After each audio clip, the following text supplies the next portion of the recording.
అనుదిన నిత్యజీవపు మాటలు. దేవుని నామానికి మహిమ కలుగునుగాక.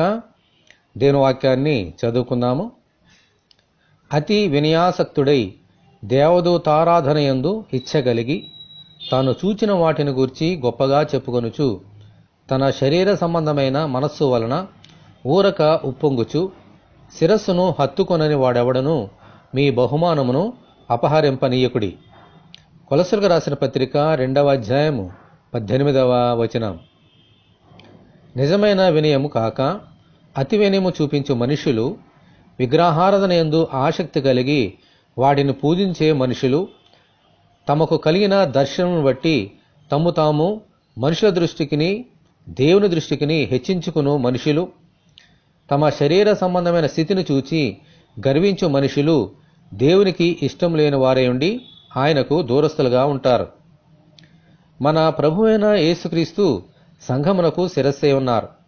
అయితే వీటిని చేయువారు ఆ శిరస్సైన క్రీస్తును హత్తుకొనకుండా దూరంగా ఉంటూ ఆయనకు శత్రువులుగా మారుతారు. ఆయన యందు విశ్వాసముంచిన మనము అటువంటి వారికి దూరంగా ఉంటూ దేవుడు మనకు అనుగ్రహించిన బహుమానము అనగా పరలోక రాజ్యము అనే స్వాస్థ్యము వారి వలన అపహరింపబడనీయకుండా అనుదినము మనము జాగ్రత్త పడాలి. దేవునికి స్తోత్రము, హల్లెలూయా.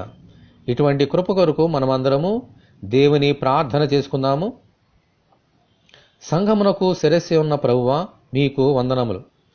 మిమ్ములనే హత్తుకొని మీకు వేరుగా ఉండకుండా విగ్రహారాధనకు, గర్వమునకు, అతిశయమునకు దూరముగా ఉంటూ పరలోక రాజ్యంలో ప్రవేశించినట్లు అనుగ్రహించమని, ఈ వాక్యం వింటున్న నీ బిడ్డలందరినీ అలాగున దీవించమని ప్రభు అయిన యేసుక్రీస్తు ద్వారా ప్రార్థన చేయుచున్నాము తండ్రి, ఆమేన్. ప్రభు అయిన యేసుక్రీస్తు కృప మనకందరికీ తోడే ఉండి నడిపించునుగాక, ఆమేన్. పరిశుద్ధ దేవుని మందిరం.